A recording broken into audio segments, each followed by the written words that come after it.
This is Hear Me Out. I'm Celeste Headley. The holiday season is upon us, and it sometimes hits you in the face with the strength of 40 gales. Before the show takes a break next week, we want to bring you a seasonally appropriate conversation.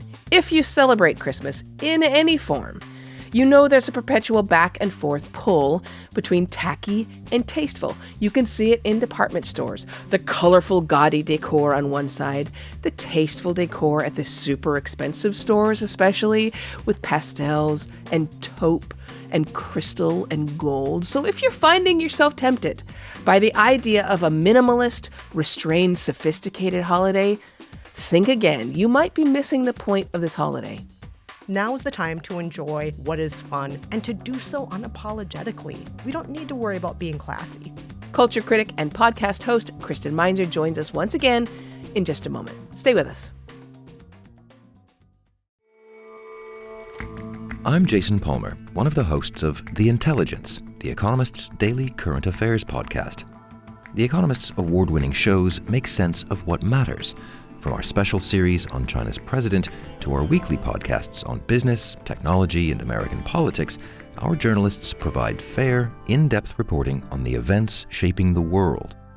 Search for Economist Podcasts Plus and sign up to our free 1-month trial. Welcome back to Hear Me Out. I'm Celeste Headley. So this is what the East Colonnade looks like today. The White House says these are topiary trees. Others are calling it the murder forest. But unlike The Shining, when you peek out through your fingers, the red trees are still there. A lot of people said it looks like Christmas in hell. Then Melania said, exactly. Which holiday is that for? St. Gorlan's Feast of Human Bones? I'm working my ass off with Christmas stuff that, who gives a about Christmas stuff and decoration, but I need to do it, right? When Melania Trump was still First Lady, her choice of holiday decor never failed to inspire strong reactions. And look, most of us aren't subject to the kind of scrutiny the First Lady is when she decks the halls. For most of us, the way we celebrate the holidays is not a source of controversy. Some people decorate lavishly with lots of candy canes and jingle bells and sparkling lights. Some people don't decorate at all, or if they do, they go for very muted elegance, which seems to be the trend right now. Minimalism, being seasonally appropriate, but in a kind of muted, subtle way. Our guest today argues it's time to forget about being subtle or muted, or looking cool or sophisticated with our holiday decor, but instead lean into the tacky because that is what Christmas is at its core. Podcast host and culture critic Kristen Meinzer joins us once again because she seems to have a lot of spicy opinions. Hello again, Kristen. Hello, Celeste. I'm so excited to be back. A holly jolly Christmas to you and to all of the listeners. And our listeners cannot see, but can you, before we get started, describe the sweater you're wearing? Oh, yes. I am wearing a beloved sweater that I honestly don't just wear at Christmas time, but it's especially for Christmas. It has a furry little creature on the front of it wearing a sequined little Christmas hat that is red, and it just makes me so happy. Bright red. A very bright red sequined Santa hat on this little furry forest creature. I don't even know what the forest creature is. It might be a chinchilla. It might be It might be a squirrel. I don't know what this animal is on the front of this sweater, but it doesn't matter. That's not what this holiday season is about. It's not about trying to have realistic, high art depictions of animals in the forest. It's not about that. The opinion you're bringing to us is that Christmas is, by its very nature, a not shy or retiring holiday, right? Like by its nature, you're saying Christmas is loud and proud. It is loud and proud. It is commercial. It is tacky. It is, in America and in modern culture, designed to be that way. So let's just lean into it. Let's just own up to it. Let's embrace it. Let's celebrate it. You opened this conversation talking about Melania Trump's Christmas decor. Famously very artistic. It was arty. It was different, but it also was absolutely terrible. It was not festive. Horrifying. Yeah. It was not delightful. I'm sure a lot of people thought it was classy and edgy, but you know what? Now is not the time for classy and edgy. Classy and edgy, save that for another time. Christmas is about being over the top and ridiculous. It is not for that. So since you are the host, one of the hosts of the Daily Fail, let me, in pushing back here, bring you a headline from a Daily Mail article, and I'll just read it verbatim. It says, "Is your Christmas classy or tacky? From on-trend flowers to vouchers and takeaway for lunch, the decorations, presents, food, and exact date you should take down the tree to be a sophisticated household." And they have gotten an etiquette expert to explain all of the things that are major mistakes. Things like not coordinating the colors of your Christmas decorations and having too many colors. Things like having more than one natural element. Okay, listeners cannot see me rolling my eyes, but thank you, Celeste, for bringing more proof that publication is complete trash. We don't need to worry about being classy this time of year, okay? Okay, so why not? I'm just going to get down to nuts and bolts about where current Christmas imagery and mythology comes from, and it comes from products being sold to us. From the get-go, this has been a commercial and a fun time. It's been a time for overindulgence. We don't even have the Santa Claus we have, if not for the people at Coca-Cola. As you know, Celeste, in 1931, Coca-Cola commissioned the artist Haddon Sundblom to paint Santa as we know him today. Very jolly, very fat, in his red furry suit with the white trim. What does Santa look like? Santa looks like Coca-Cola told us Santa looked like, okay?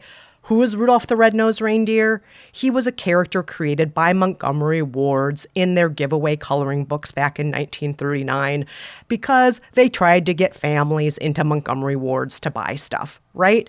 Let's talk about the Santa in the mall. Is the Santa in the mall there because we're classy people, because we care about all of, what is good and refined and sophisticated in this world? No, Santa's there to be jolly. And again, to help us think about what we want most in this world, usually crap, usually presents, usually things that we don't need. When I say crap, I don't mean it's necessarily bad things. I mean, it's things that are indulgent, right? We're not asking, for the most part, Santa for our prescriptions for the month. We're asking him for presents that are fun, things that we can enjoy, right? And so that's what American culture has made Christmas from the get-go.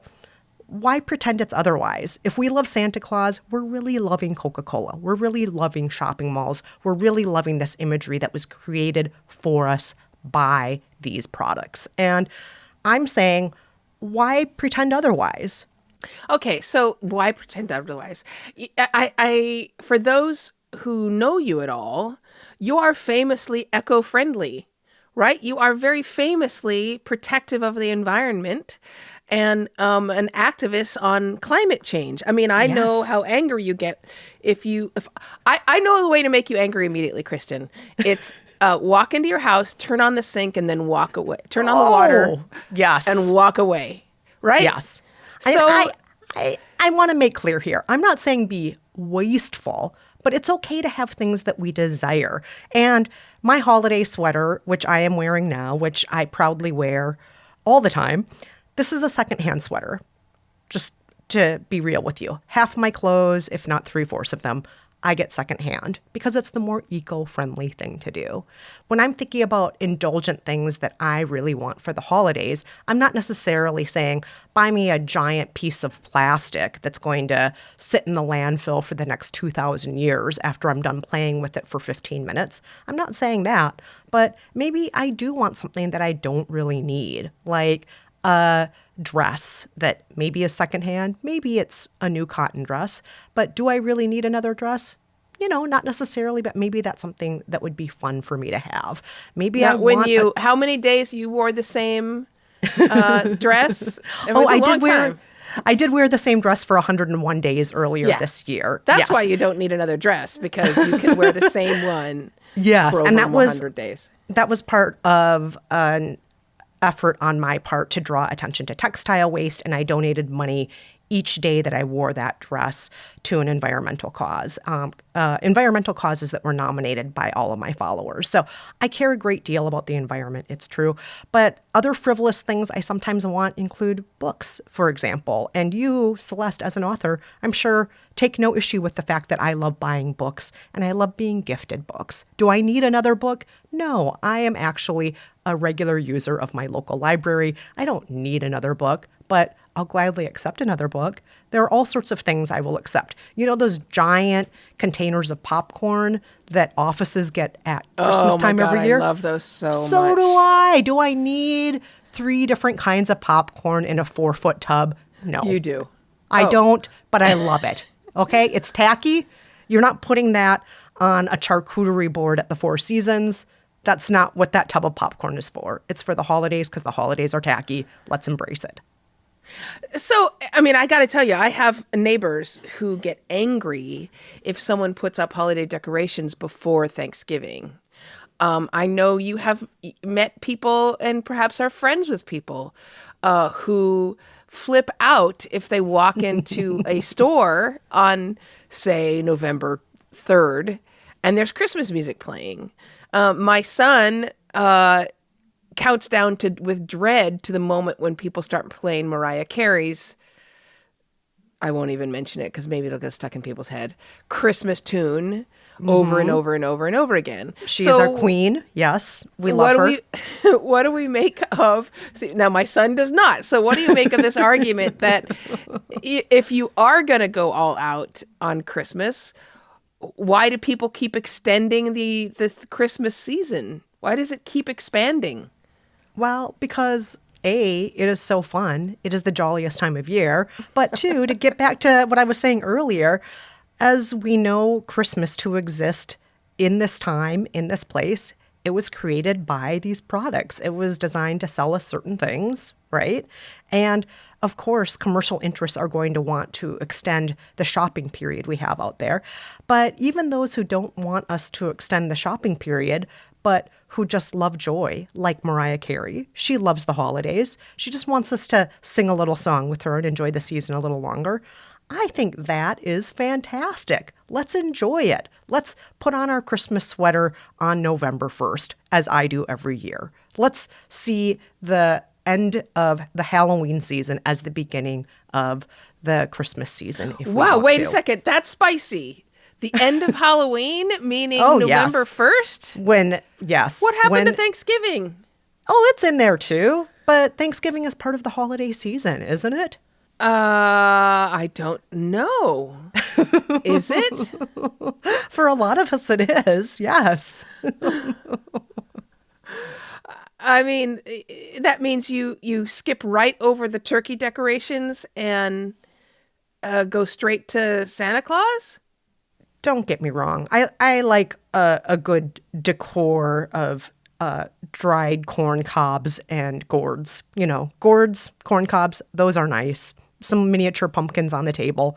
Sure, that's cute. But you know what else is happening every year on Thanksgiving? My family, we put up our Christmas decorations on Thanksgiving every year. Okay, so that is a standard. Like the etiquette person in the Daily Mail said Christmas decorations can't go up before Thanksgiving. But it sounded to me as though as soon as Halloween's gone, October 31st, it sounded like you were saying my Christmas music comes on. Yep. I start listening to Christmas music then. Mariah Carey, she comes right on my speaker the minute Halloween is over. That's right. Okay, well, we have to take a break here in a moment, but just real quickly, does that also mean at the other end of the season, you think people should be allowed to keep their decorations up? Well, there are 12 days of Christmas, so bring it all the way into January for sure. And if you are lucky enough to live in a part of the country that does Mulch Fest each year, that's when we bring our Christmas wreaths and Christmas trees to certain locations, usually public city parks, and they are mulched to then nourish the city's plants and trees. And Mulch Fest in my community here in Brooklyn, New York is usually in mid-January, sometimes late January. Yes, we keep up our Christmas tree until Mulch Fest every year. Okay, so all of those people around me who have been complaining when somebody still has their Christmas decorations up on January 2nd, you heard it here. Kristen says that's okay. Stop your whining. We're gonna take a break, but there's a lot, I think, to push back on here. Kristen Meinzer's with us saying Christmas should be tacky because that's its nature. This is Hear Me Out, a podcast from Slate, and we will continue the conversation in a moment.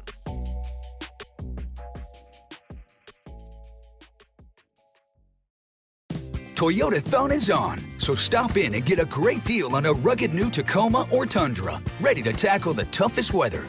Find out more at buyatoyota.com. Hurry, Toyota-thon ends January 2nd. Toyota, let's go places. Toyota-thon is on, so stop in and get a great deal on an off-road ready RAV4 or spacious Highlander, both with available all-wheel drive. Find out more at buyatoyota.com. Hurry, Toyota-thon ends January 2nd. Toyota, let's go places.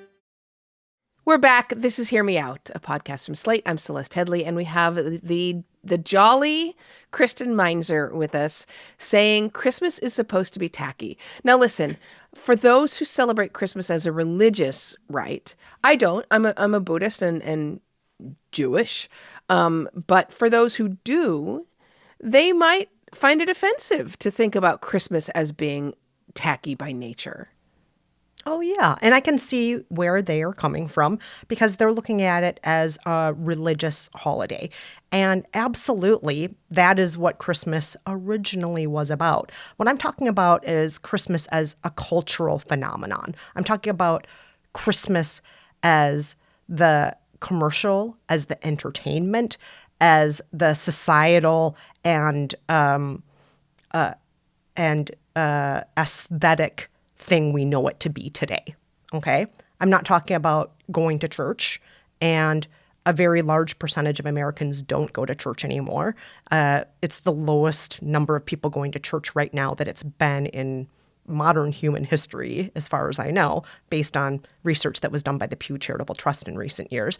So I'm talking about Christmas as more of a cultural touchstone, as entertainment, as aesthetic. And on all of those counts, Christmas really is about sparkliness. It's about bright lights. It's about fun. It's about movies, and not classy movies. I'm not talking about the Catherine Deneuve movie, Christmas Tale, in which our matriarch needs a bone marrow transplant. Have you ever heard of this movie? Of course you haven't, because that's not the movie you want to watch on Christmas. I'm talking about, stop motion made for TV movies with problematic lessons, like no one's gonna love you, you deformed reindeer, unless you're useful for something. Very problematic, and yet we love it, right?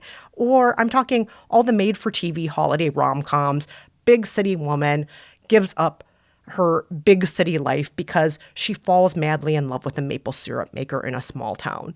Is this a stupid storyline? Absolutely. Should we embrace these movies during the holidays? Yes, of course, because they're fun and they're tacky. And they're not that Catherine Deneuve movie I talked about, the movie with the matriarch who needs the bone marrow transplant, okay?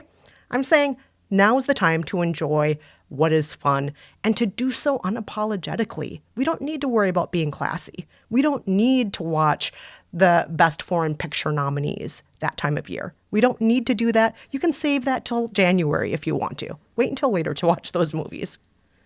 I mean, I feel like there will be people who say that it's impossible to separate. By the way, I want to mention that I saw a post on social media that said I watched a Hallmark movie backwards, and a woman in an ugly Christmas sweater dumped her loser small town boyfriend and went to pursue a law career in New York City, where she lived happily ever after in gorgeous pencil skirts and amazing shoes. So just as the pushback on the Hallmark movies.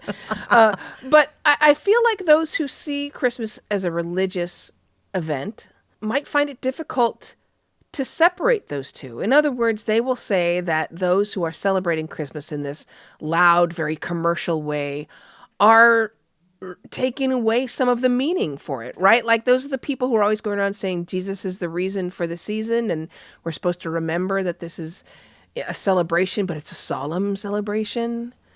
Do you think we can separate these things out?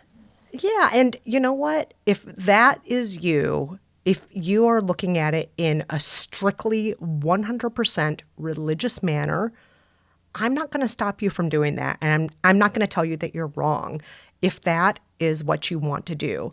But if you look at Christmas as a more secular or cultural time of year, then I'm saying enjoy it. Enjoy it for all of the tackiness. Enjoy it for the dumb songs, okay?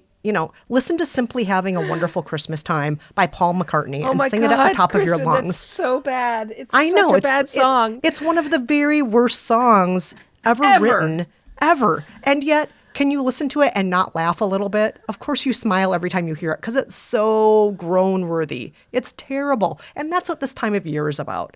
Enjoy it, groan. I admit it. I love Justin Bieber's Christmas songs, okay? Yes, I do. Yeah. I can't help it. I love all of the tacky Christmas songs. And I'm not alone. Maybe you know this, Celeste. Maybe you don't know it.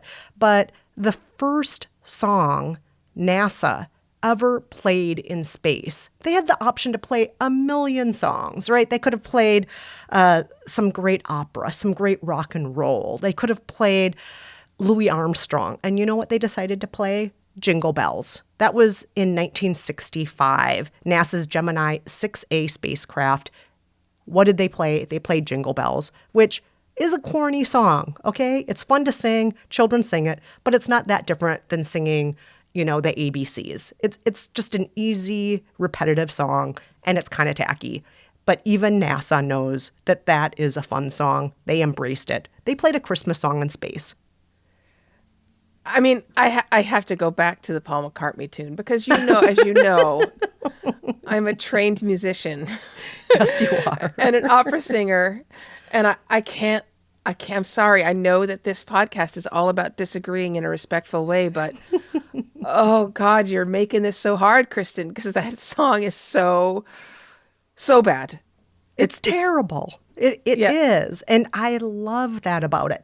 What other times of year can we truly embrace the terrible and people will know the same words of the songs as us? They'll sing along with us. They'll laugh with us. There aren't that many times of year that are centered around these tacky touchstones that unite us so much, where we're not worried about looking cool. It doesn't matter if we look cool, if we look polished this time of year. In fact, it's discouraged and it's better if we aren't trying to be cool or sophisticated. And this is a time of year where we can really just embrace our uncoolness and have fun and be silly and sing along to that song. Celeste, let's sing it. Let's sing Simply Having a Wonderful Christmas Time. I'm never going to do that. No, I'm never. I should also mention that the lyrics to Jingle Bell include a passage where they say, a day or two ago, the story I have to tell, I went out on the snow and on my back I fell. A gent was riding by in a one-horse open sleigh. He laughed as there I sprawling lay and quickly drove away. So, I mean, that's just mean. It's just mean. A lot of Christmas has some not so good messages, right? Like I already mentioned Rudolph the Red-Nosed Reindeer Christmas special and the messages in that. And, one of my favorite schlocky Christmas movies, It's a Wonderful Life. What is the lesson there? George Bailey, don't ever follow your dreams. Just stay in this small town you can't stand and be a martyr. Yeah, there are a lot of problematic messages around this holiday fair. But part of the fun of the season is laughing at those things or rolling our eyes at them or just enjoying them and knowing that we're speaking a shared language because it's such a huge part of our culture. So let's go back to It's a Wonderful Life, though, because while you're right, it sort of says, stay in your lane, your little small town lane. It also is trying to tell people, remember what matters in life, and it's love and it's family and all the rest of that stuff that you get by being, say, the 1980s yuppie, following greed is good. those things don't matter nearly as much as the impact you have on other people, right?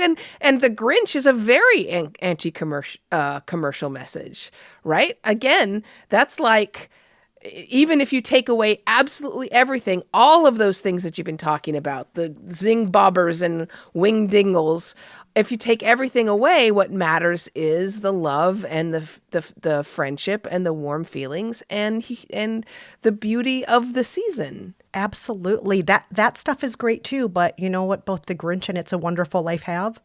Lots of tacky Christmas decorations. One of the most pivotal scenes in It's a Wonderful Life is George Bailey is at home and he has one of his children in his lap who is decorating George's head with tinsel while George holds back the tears because he knows that Uncle Billy just screwed up again and didn't deposit the money he was supposed to in the bank. Oh, stupid Uncle Billy. We all hate him, right? We hate Uncle Billy. We hate him almost as much as Mr. Potter.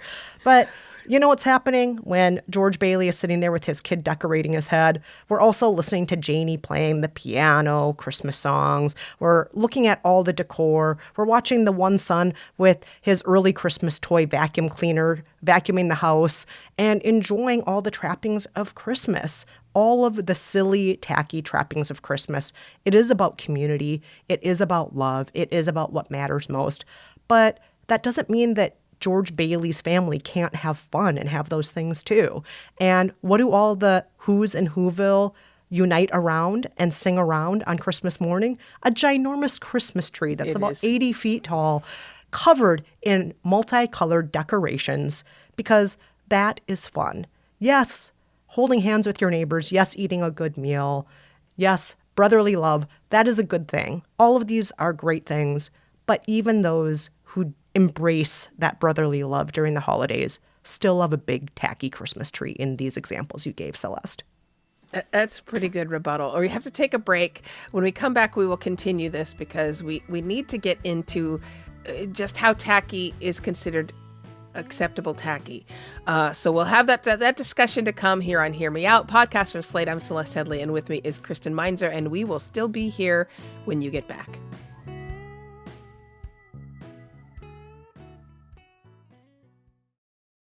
Toyotathon is on, so stop in and get a great deal on a sporty new Camry or stylish Corolla, both with available all-wheel drive. Find out more at buyatoyota.com. Hurry, Toyotathon ends January 2nd. Toyota, let's go places. Today is the beginning of a new year and a new decade. The nation and the world says goodbye to the 1980s and looks to the 90s. Kawabunga. I'm Josh Levine. You can't touch this. And for the next season of Slate's podcast, 1 Year, we're slipping on some incredibly baggy pants and taking you back to 1990. You'll hear about the single dad who fought back against big tobacco, all while hiding behind a secret identity. I'm looking around like people were at the bus stop looking at us, and I was like, oh my God. And here comes a police car. In Cincinnati, an art exhibit became a battleground over the First Amendment. I remember one of my board members said, so what's this? And I said, well, it's called fisting. And she said, oh, fisting, what's that all about? 1 Year, 1990. Available now, wherever you get your podcasts. We're back. I'm Celeste Headley. This is Hear Me Out. And today, what we're hearing out is an argument for the tackiness of Christmas and allowing people to just, I guess, follow their hearts and be as sparkly and glittery and carol singingly loud as they want to be. But on that note, Kristen, what then do you make of the ugly Christmas sweater trend? I mean, how tacky is still acceptable tacky? Because some of those ugly Christmas sweaters are truly, truly eyesores. Yeah. I mean, my thought on the ugly Christmas sweater is ideally you're getting it secondhand. You are not just buying ugly Christmas sweaters with a sense of irony so you can roll your eyes and be cool and be above it all. Ideally, you're going to a secondhand shop and you're having fun with it and you're enjoying the traditions of eras past. Maybe somebody's great Aunt Matilda loved that sweater back in 1982, and now it's in your local charity shop and you're buying it and you're enjoying it. And that's kind of how I like to see the ugly Christmas sweater. Like I said, my ugly Christmas sweater that I'm wearing now, which I don't think is ugly, I think it's fantastic, but mine is secondhand. And I have great memories of my mother and my grandmother's Christmas sweaters when I was a kid growing up. They wore some sequins, they wore some sparkles during the holidays, and they embraced it. And so they weren't doing it ironically. And I think that if we can go in maybe not trying to be cool, it's a little bit more fun. That's my take on the ugly Christmas sweater. Ideally secondhand, better for the environment, and ideally not because we're trying to be above it all, but because we're enjoying it. What's your problem with coolness? Do you hate James Dean? What's so bad about trying to be cool? I think that we are pressured to be cool so often in our lives. And why not just enjoy this time of year where cool doesn't even factor in, where sexy doesn't factor in? I mean, look at all the other holidays where they do. Like Halloween, ideally, should be tacky and fun too, but it's been completely overtaken by the sexy nurse, the sexy dinosaur, the sexy unicorn, the sexy, whatever it is, right? We've seen this. Either that or it's been taken over by the offensive cultural appropriation or, I just think when it comes to Christmas, though, we can just enjoy that it's tacky and we never have to worry about being sexy. We don't have to worry about being cool. We don't have to worry about being the best looking person at the party, like with Halloween or other holidays. We don't have to be the person who everybody wants to go home with that night, like on New Year's Eve. We can just enjoy how silly it is. Enjoy that it's tacky. So then do you heap scorn on the heads of those who are striving for minimalist Christmas? I don't want to say I have scorn for them, but I pity them because I feel like they're missing out a little bit, and there's no reason that you have to be minimalist. Again, if you go to any secondhand shop, you can get pretty much any Christmas decoration you want to in spades. They have thousands of them. And I have to do something, Celeste. Our listeners can't see this, but I'm picking up my computer right now so that I don't know if you can see my Christmas trees that I have. Oh my here. gosh, it's so cute. I have year-round Christmas trees. Those trees are up at all times of the year. Really? I never take them down because they make me happy. And where did I get them? I got them at church sales, church rummage sales, and I got them for $1 each. And they make me happy. So you can go over the top. You can enjoy all of the ridiculous parts of the holidays, and you can do consumerism more responsibly if you want to, the way I do. I would prefer everybody be a little bit more responsible with their consumerism, and enjoy all that silly stuff that you don't need, but that's just fun to have around. And maybe bring that into your house and laugh about it and not worry about whether or not you look admirable or you should be an Architectural Digest. Now's not the time to worry about Architectural Digest. Just enjoy being blingy, enjoy being sparkly, enjoy being over the top. Minimalism, you can do that later. So, I have to admit to those who are listening that although I am arguing in opposition to this idea that Christmas should be tacky and is at heart, by its very nature, tacky, our producer will tell you that I own truly just an obscene number of pieces from the Dickens Christmas Village. There's a company called Department 56 that makes these hand-painted ceramic little buildings. Yes. And I own... God, I don't know. Maybe our producer can jump in here for a second. How many would you say I have, Maura? 100? It depends on how many you count, because some of them are smaller pieces like a fountain and some are bigger like a building. I would say probably upwards of 50. Yeah, a lot. Because there's also little figurines. A lot. Yeah. So, and I have to assume that some people would find that excessive. Unnecessary, for sure. Absolutely. I've been collecting them since I was in college. A lot of them you can get secondhand. Most of them I've gotten secondhand because they're quite expensive if you buy them new. And we're wrapping to an end here, but I should at least get absolution from you, right? Kristen, in your view, this is okay. Oh, absolutely. My mother had those Dickens Village houses too. They were a big part of my life growing up. I love those Dickens houses. It's, tacky. Like, look, they're essentially like playhouses for adults, right? Ceramic playhouses for adults. And what other time of year can we as adults really embrace playhouses and just enjoy it and nobody worries for our mental health or anything? This is the time of year to do it. Let's enjoy it. Pour yourself a tacky glass of Bailey's Irish Cream, sit back, enjoy your Dickens Village, enjoy your Maura Currie.